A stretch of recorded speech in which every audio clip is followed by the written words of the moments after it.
जय श्री राधे। माघ मास महात्म्य 25वां अध्याय।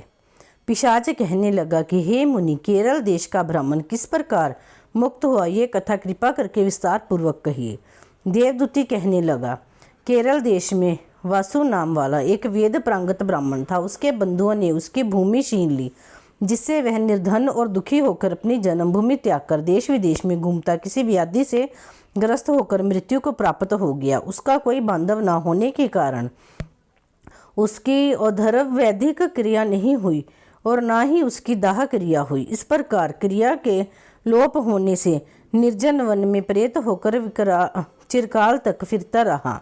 शीत ताप भूख प्यास से दुख से हाहाकार करता हुआ वह नंगे शरीर रोता फिरता था, परंतु उसको कहीं सद्गति नहीं दिखाई देती थी। सर्वथा दान न देने से वह अपने कर्म फल को भोगता था। जो लोग अग्नि में आहुति नहीं देते, भगवान का पूजन नहीं करते, वे आत्म विद्या का अभ्यास नहीं करते, अच्छे तीर्थों से विमुख रहते हैं। जो लोग दुखी लोगों को स्वर्ण वस्त्र तांबुल रतन फल तथा जल नहीं देते तथा छल कपट से जीविका प्राप्त करने वाले, दूसरों तथा स्त्रियों का धन हरने वाले, पाखंडी, कुटिल, चोर, बाल वृद्ध तथा आतुर और स्त्रियों पर निर्दयता करने वाले, आग लगाने वाले, विष देने वाले, झूठी गवाही देने वाले, कुमार्ग पर चलने वाले, माता पिता भाई बहन संतान तथा अपनी स्त्री का त्याग करने वाले, जो सब तीर्थों में दान लेते हैं, पालन करने वाले, स्वामी को त्यागने वाले और गौर तथा भूमि के चोर, वेदों की निंदा करने वाले, वृथा द्रोह करने वाले, प्राणियों की हिंसा करने वाले, देवता गुरु की निंदा करने वाले, यह सभी बारंबार प्रेत पिशाच राक्षस तथा बुरी योनियों में जन्म लेते हैं। अतएव बुरे कर्मों से बचकर धर्म के कार्य तथा यज्ञ दान और तप आदि करने चाहिए, क्योंकि कर्म का फल अवश्यमेव मिलता है। इस प्रकार प्रेत की गति देखकर पाप कर्म कदापि नहीं करने चाहिए। ब्राह्मण कहने लगा कि इस प्रकार उस केरल ब्राह्मण ने उस पर्वत पर अधिक समय व्यतीत करके एक मार्ग में एक पथिक को देखा, जो 2 गगरियों में त्रिवेणी का जल लिए हुए था, आनंद पूर्वक भगवान के चरित्र का गान कर रहा था। प्रेत ने उसका मार्ग रोककर कहा कि तुम डरो मत, इस गगरी का जल मुझको पिलाओ, नहीं तो मैं तुम्हारे प्राण ले लूंगा। देवदूती कहने लगा कि दुखी दुर्लभ नंगे मुरझाए हुए तुम कौन हो, पैरों से पृथ्वी को स्पर्श ना करके चलते हो। लोमश जी बोले। प्रेत वह वचन सुनकर कहने लगा कि मेरे ऐसे होने का कारण सुनो। मैंने कभी ब्राह्मणों को दान नहीं दिया, अत्यंत लोभी, क्रियाहीन, दूसरों का अन्न से पालन करने वाला था। मैंने कभी किसी को भिक्षा नहीं दी, ना दूसरे के दुख में दुखी हुआ। प्यासे प्राणियों को मैंने कभी जल नहीं पिलाया। मैंने कभी छाता जूता दान नहीं किया, ना किसी को जल का पात्र, पान या औषधि किसी को दी, ना मैंने अपने घर में कभी किसी अतिथि को ठहराकर उसका सत्कार किया। अंधे, वृद्ध, अनाथ और दीनों को मैंने कभी अन्न से संतुष्ट नहीं किया और ना ही किसी रोगी को मुक्त किया, ना कभी ब्राह्मणों को दान दिया, ना कभी अग्नि में हवन किया। वैशाख आदि मास में किसी को ठंडा जल नहीं पिलाया, ना ही मैंने बढ़िया पीपल का कोई वृक्ष लगाया, ना किसी प्राणी को बंधन से छुड़ाया, कभी कोई व्रत करके शरीर को नहीं सुखाया। इस कारण मेरा पूर्व जन्म सब बुरे कार्यों में ही व्यतीत हुआ। मेरे पूर्व जन्म के कर्मों से ही मेरी यह गति हुई है। इस वन में व्याघ्र, भेड़िए से बचा हुआ मांस तथा जंतुओं के खाने से गिरे हुए फल, वृक्षों पर लगे हुए सुंदर फल तथा झरने का सुंदर जल सब ही मिलते हैं, परंतु देव इच्छा से मैं कुछ नहीं खा सकता। सर्प की तरह केवल पवन भक्षण करके जीवन व्यतीत करता हूँ। बल, बुद्धि, मंत्र, पुरुषार्थ से लाभ, हानि, सुख, दुख, विवाह, मृत्यु, जीवन, भोग, रोग तथा वियोग में केवल भाग्य ही कारण होता है। कुरूप, मूर्ख, कुकर्मी, निंदित तथा पराक्रम से हीन मनुष्य भी भाग्य से ही राज्य भोगते हैं।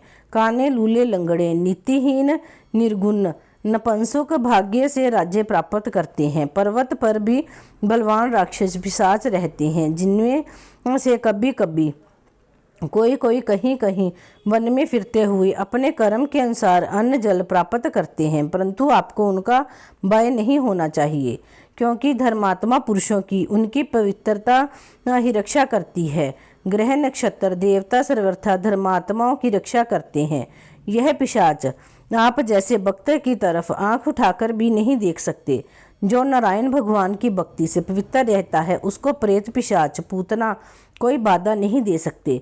भूत, बेताल, पिशाच, गंधर्व, काकिन, शाकिनी ग्रह, रेवती, यज्ञ, मात्र ग्रह, भयंकर ग्रह, कृत्या, सर्प, कुष्मांड तथा दूसरे दुष्ट जंतु पवित्र वैष्णव की तरफ देख भी नहीं सकते। जिसकी जीवा पर गोविंद का नाम, हृदय में वेद तथा श्रुति विद्यमान है, जो पवित्र और दानी है, उनको कभी भय नहीं हो सकता। हे ब्राह्मण, इस प्रकार कर्मों का फल भोगता हुआ मैं यहाँ रहता हूँ, ऐसा सोचकर मैं शोक नहीं करता। एक बार मैं ज्वालनी नदी के किनारे पर गया था। वहाँ पर घूमते हुए मैंने सारस के वचनों को सुना था। माघ महात्म्य 25वां अध्याय समाप्त। माघ महात्म्य 26वां अध्याय। पथिक कहने लगा, हे प्रेत, तुमने सारस के वचन किस प्रकार और क्या सुने थे, सो कृपा करके कहिए। प्रेत कहने लगा कि इस वन में कुहरा नाम की नदी पर्वत से निकली है। मैं घूमता घूमता उस नदी के किनारे पहुंचा और थकावट दूर करने के लिए वहां पर ठहर गया। उसी समय लाल मुख और तीखे दांतों वाला एक बड़ा बंदर वृक्ष से उतरकर जल्दी से वहां आया जहां एक सारस सोया हुआ था। उस चंचल बंदर ने कई एक पक्षियों को देखकर उस सोए हुए सारस को दृढ़ता से पैरों से पकड़ लिया और तो सब पक्षी उड़कर वहां से चले गए, परंतु सारसी भयभीत होकर विलाप करती हुई वहीं पर रुक गई। नींद के दूर होने तथा भय से नेत्र खोलकर सारस ने बंदर को देखा और मधुर वाणी से कहने लगा, हे बंदर, तुम बिना अपराध मुझको क्यों दुख देते हो?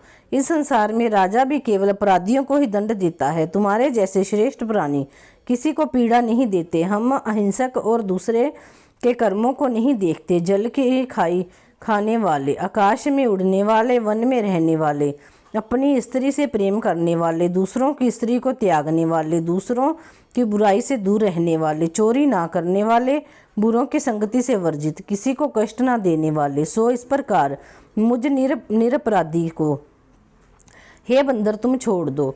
मैं तुम्हारे पहले जन्म के वृतांत जानता हूँ। यह वचन सुनकर बंदर उसको छोड़कर दूर बैठ गया और कहने लगा कि तुम मेरे पूर्व जन्म के वृतांत को कैसे जानते हो?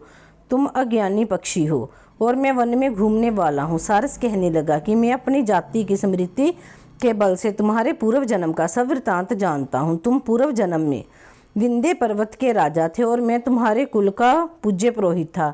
तुम राजा होकर अपनी प्रजा को पीड़ा दिया करते थे। विवेकहीन तुमने बहुत सा धन इकट्ठा किया। सो वानर, प्रजा की पीड़न रूपी अग्नि की ज्वाला से तुम पहले ही तप चुके हो। पहले तुम कुंभी पाक नरक में गिराए गए। तुम्हारे शरीर को नरक में 3000 वर्ष बीत गए। फिर नरक से निकलकर बचे हुए पापों के कारण इस बंदर की योनि में आए हो। मुझको मारना चाहते हो। पूर्व जन्म में तुमने ब्राह्मण के भाग से लूटकर बलपूर्वक फल खाए थे। उसका ये भयंकर फल हुआ कि तुम वानर और वनवासी हुए। प्राणी यशव में अपने किए हुए कर्मों को भोगता है, इसको देवता भी नहीं हटा सकते। इस प्रकार मैं सारस का जन्म लेकर भी अज्ञान से मोहित नहीं हुआ। इतनी कथा कहकर वानर कहने लगा कि यदि ठीक ही जानते हो तो बताओ, तुम पक्षी कैसे हुए? सारस कहने लगा कि मेरी दुर्गति का कारण भी सुनो। तुमने नर्मदा नदी के किनारे पर सूर्य ग्रहण के समय बहुत से ब्राह्मणों को निमित्त 100 ढेर अन्न के दान किए थे। मैंने पुरोहिताई के मध्य से थोड़ा सा ब्राह्मणों को दिया और बाकी सब मैं आप हर ले गया। इन ब्राह्मणों के द्रव्य का अपहरण करने के पाप से मैं पहले कालसूत्र नरक में और फिर रक्त कुदरम नरक में, जहाँ पर बड़े बड़े कीड़े थे और रक्त तथा पीप से भरा हुआ, नाभि तक नीचे सिर और ऊपर पैर किए हुए, पीप चाटता हुआ उस दुर्गंध वाले नरक में कीड़ों आदि से काटा जाकर 3000 वर्ष तक उस यातना को भोगता रहा। मैं नरक के दुख का वर्णन नहीं कर सकता। फिर नरक की यातना से मुक्त होकर यह सारस का जन्म पाया, क्योंकि पूर्व जन्म में अपनी बहन के घर से कांसे का बर्तन चुराया था। इसको मैंने एक जुआरी को दिया, इसी से मैं सारस योनि में आया। यह मेरी स्त्री पिछले जन्म में ब्राह्मणी थी, इसने भी कांसे की चोरी की थी, इसी से यह मेरी स्त्री और सारसी हुई। यह सब मैंने तुमसे कर्म फल कहा। अब भविष्य की बात भी सुनो। अब मैं तुम और यह मेरी स्त्री भी हंस होंगे और काम रूप देश में सुख से निवास करेंगे। फिर इसके पश्चात गौर योनि में और फिर जाकर दुर्लभ मनुष्य योनि को प्राप्त होंगे। इसमें मनुष्य पाप और पुण्य दोनों ही कर सकता है। इस प्रकार शिव की माया से यह सारा जगत मोह को प्राप्त होता है। ना केवल हम ही परंतु इस संसार के सभी जीव प्रवृत्ति मार्ग में फंसकर अच्छे और बुरे कर्म करते हैं और उनका फल भोगते हैं। इसीलिए सब प्राणियों को धर्म का सेवन करना चाहिए। देवता, असुर, मनुष्य, व्याग, कीड़े मकोड़े सभी से कंटक रूपी मार्ग नहीं छूटता। केवल वेदांत जानने वाले योगी ही इस मार्ग से बच सकते हैं। इसी कारण बड़े बड़े महात्मा भी कर्म फल को टाल नहीं सकते। उपाय से तथा वृद्धि से कोई भी इसको नहीं बदल सकता। तुम पहले राजा थे, फिर नरक में गए, अब बंदर की योनि में वन में फिरते हो और फिर भी ऐसा ही जन्म पाओगे। ऐसा विचार कर आनंद पूर्वक और धैर्य धरकर विचरते हुए काल की प्रतीक्षा करो। तब वानर ने कहा कि पहले जन्म में मैं तुम्हारी पूजा करता था, अब तुम मुझको प्रणाम करते हो। तुम जाति के स्मरण से मेरे पूर्व जन्म के वृत्तांत को जानते हो। आनंद पूर्वक रहो, तुम्हारा कल्याण हो। तुम्हारे वचनों को सुनकर मैं मोह रहित होकर वन में विचरूंगा। प्रेत कहने लगा कि हे पथिक, मैंने नदी के तट पर बंदर और सारस का यह संवाद सुना, तब मुझको बोध हुआ और मोह तथा शोक का नाश हुआ। माघ मास महात्म्य 26वां अध्याय समाप्त। माघ मास महात्म्य 27वां अध्याय।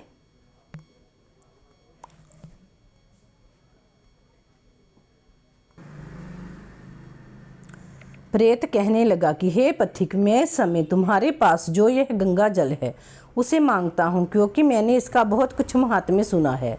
मैंने इस पर्वत पर गंगा जल का बड़ा अद्भुत आश्चर्य देखा था, इसीलिए यह जल मांगता हूँ। मैं प्रेत योनि में अति दुखी हूँ। एक ब्राह्मण अनाधिकारी को यज्ञ कराकर ब्रह्म राक्षस हो गया। वह हमारे साथ 8 वर्ष तक रहा। उसके पुत्र ने उसकी अस्थियों को इकट्ठा करके गंगा में कनखल स्थान में गिरवा दिया। उसी समय वह राक्षस तव त्याग कर सदगति को प्राप्त हुआ। मैंने प्रत्यक्ष देखा है, इसीलिए मैंने तुमसे प्रार्थना की है। मैंने पहले जन्म में तीर्थ स्थानों में बड़े बड़े दान लिए थे और उनका प्रायश्चित नहीं किया था। इसी से मैं हजारों वर्ष तक इस प्रेत योनि, जिसमें अन्न और जल मिलना अति दुर्लभ है, दुख पा रहा हूँ। इस योनि में मुझको 1000 वर्ष बीत गए। इस समय आप जल देकर मेरे प्राणों को जो कंठ तक आ गए हैं बचाओ। कुष्ठ आदि रोग से भी मनुष्य प्राणों को त्याग करने की इच्छा नहीं करता। देवदूती कहने लगे कि ऐसे उस प्रेत के वचन सुनकर वह ब्राह्मण बड़ा विस्मित हुआ और वह अपने मन में विचारने लगा कि संसार में पाप और पुण्य के फल अवश्य आ पड़ते हैं। देव, दानव, मनुष्य, कीड़े मकोड़े भी रोगों से पीड़ित होते हैं। बाल तथा वृद्धों को मरण, अंधा तक कुबड़ापन, ऐश्वर्य, दरिद्रता, पांडित्य तथा मूर्खता सब कर्मों से ही होता है। इस कर्म भूमि में जिन्होंने न्याय से धन इकट्ठा किया है वह धन्य है। ये सुनकर प्रेत गदगद वाणी में बोला, हे पथिक, मैं जानता हूँ कि आप सर्वज्ञ हैं। आप मुझको जीवन का आधार जल इस प्रकार दो जैसे मेघ चातक को देता है। तब पथिक कहने लगा कि हे प्रेत, मेरे माता पिता भृगु श्रेष्ठ में बैठे हैं, मैं उन्हीं के लिए जल लाया हूँ। अब बीच में तुमने गंगा के संगम का जल मांग लिया। अब मैं इसी धर्म संदेह में पड़ गया कि क्या कांड वस्तु में यज्ञों को इतना नहीं मानता जितना प्राण रक्षा को मानता हूँ। इसीलिए प्रेत को जल देकर तृप्त करके माता पिता के लिए फिर जल लाऊंगा। लोमश जी कहने लगे कि इस प्रकार उस पथिक ने गंगा यमुना के संगम का जल उस प्रेत को दिया। उस प्रेत ने प्रीतिपूर्वक जल को पिया। उसी समय वह प्रेत शरीर को छोड़कर दिव्य देहदारी हो गया। केरल कहने लगा कि बिंदु मात्र गंगा का जल से वह प्रेत मुक्त हो गया।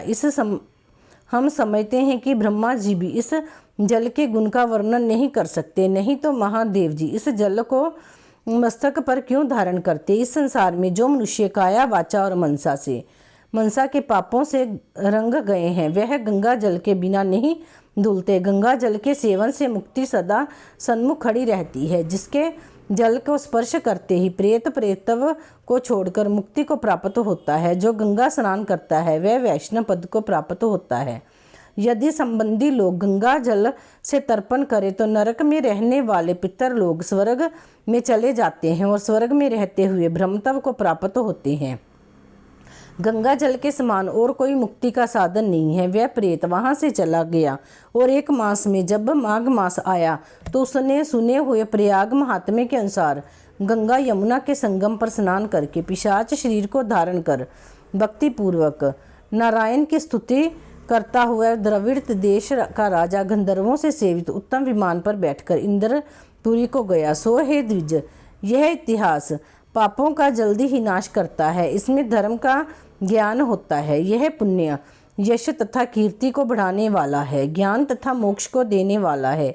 तुम भी सद्गति पाने के लिए प्रयाग चलो। वहाँ पर हम ऐसा स्नान करें जो देवताओं को दुर्लभ होता है।